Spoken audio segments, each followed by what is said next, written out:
Lando Norris, McLaren contra Max Verstappen y en vez de Red Bull voy a decir la lluvia. Sí. Quiero decir, ¿quién ganó realmente el Gran Premio de Australia? ¿Lo ganó Norris? ¿Lo ganó McLaren? ¿O entre los dos? Porque también hubo un gran perdedor, que fue Oscar Piastri. Lo ganó la llamada boxes en la vuelta 44. Ese momento fue lo que hizo todo y lo que marcó la victoria para Norris y lo que no le dio la victoria a Verstappen. Una llamada, una vuelta y un momento crítico. Esto era lo que nos encontramos, la diferencia de gap entre los dos.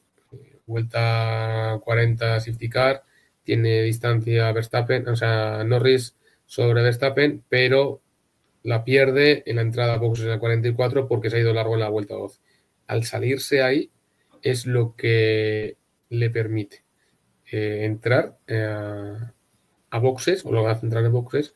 Verstappen sigue y Verstappen pierde una oportunidad increíble que se le haya presentado a vuelta 45. Y aquí hay una serie de acontecimientos muy marcados y muy desarrollados que nos explican mucho lo que ha podido pasar de la 44 a la 47. Desde ahí, de la 52 al final, 5 vueltas de pura posición donde ya no hubo oportunidades para Verstappen atacar a Norris y que deja la victoria para Norris. Entonces tenemos la vuelta 44, la 45 y la 46. La carrera. Básicamente fue la carrera. Vuelta 44. Aquí es lo que nos encontramos. Estaba delante Norris, pero Verstappen tenía DRS sobre Piastri. Y eso es lo que le permite llegar a 6 décimas mejor a la curva 11. Y en la curva 11 es cuando ya empiezan a pasar cosas. Salen de la 11 sin problemas. Y en la 12 Norris quiere hacer la curva directamente ni frena. O sea, se va largo, no puede darle luego gas, llega la lluvia, se encuentra fuera de la pista y se encuentra... Es que el tercer sector era el más mojado en esos momentos. Y el más dependiente del grip. El primero estaba también algo mojado, el segundo estaba seco, pero el tercero tenías zonas encharcadas y aún estaban con neumáticos de seco. Y el problema que era la zona más dependiente del grip, donde más afectaba el estado de la pista. Porque te llega a afectar en la recta o en la curva 6-7, bueno, tampoco te afecta tanto. Pero ahí era todo grip. Y no había grip.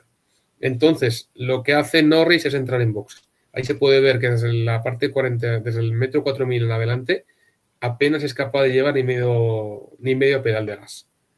De cómo estaba la pista complicada y cómo él tiene que entrar en boxes para poder intentar seguir. O sea, una cantidad de problemas increíbles. Esto en la vuelta 45 sigue y tenemos que la distancia entre los dos al comienzo de la vuelta, es decir, cuando sale Norris de pista de boxes, son 15-8, pero es que aun con todo le vuelve a incrementar la distancia por lo mucho que tiene que frenar en la curva 1, por la posición y por la temperatura de neumáticos y cómo evoluciona. De boxes, neumáticos de intermedios nuevos, pues hay que calentar. Y también en la curva 3, que es que hace una distancia de 22 segundos. En la llegada de la curva 9 hay 22 segundos. Recordemos un número mágico en Albert Park, son 18,7. 18,7 que lo supera con mucha holgura y que luego se nota de que la parte final, sobre todo a partir de la curva 9-10, en la vuelta 44 en la curva 9-10 está bastante mejor. Ahora fíjate la cantidad de diferencia de tiempo entre los dos. Lo que implica que la lluvia llegó desde la parte de la 11 a la 14 y fue avanzando hasta encontrarse todo el circuito. Ahí es donde el circuito empieza a perder prestaciones y sobre todo la parte final que tenía la lluvia de antes y la de ahora, porque había entrado por ahí la lluvia.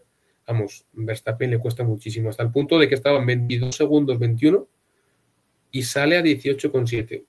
Y aquí fue el gran problema. Si llega a parar, ya podía haber superado a Norris y podía conseguir la posición. Pero no para, sigue y claro, se mantiene la pista y aquí nos encontramos todo detalle, que es el 18,7. 18,7, esa línea naranja. Por encima de la línea naranja, la posición es de Norris, por debajo es de Verstappen.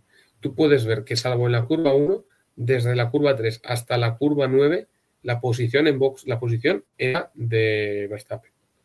Pero la de curva 9-10, de nuevo por ese grip que no había se encuentra el tiempo Norris y sobre todo una vez que llega a la curva 11 hasta el final de la vuelta no hay opción. Fíjate la cantidad de puntos y de veces que tiene que ir al gas Verstappen con la cantidad de agua que había y que solo le pasa aquí. Al comienzo de la vuelta no tiene ningún problema. En la salida de la 2, en la salida de la 4, en la salida de la 6 está perfecto.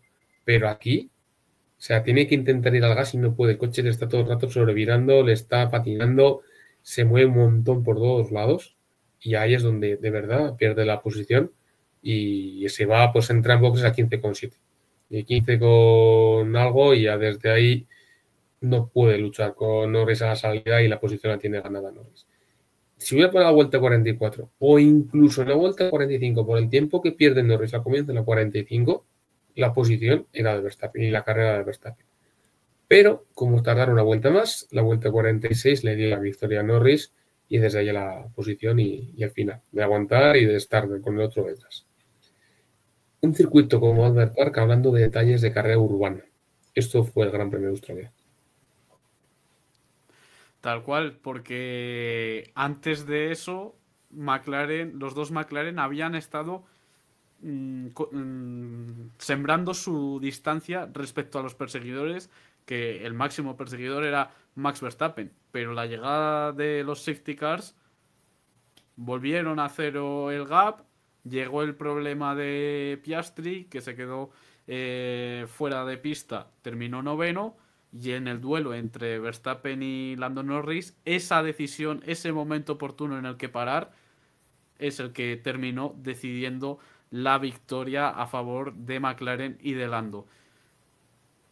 Dejad en comentarios si creéis que salvó un matchball McLaren, si perdió una gran oportunidad de victoria Max Verstappen y si estáis de acuerdo de que si hubiera parado en esa vuelta 45 el vencedor hubiera sido el piloto de Red Bull.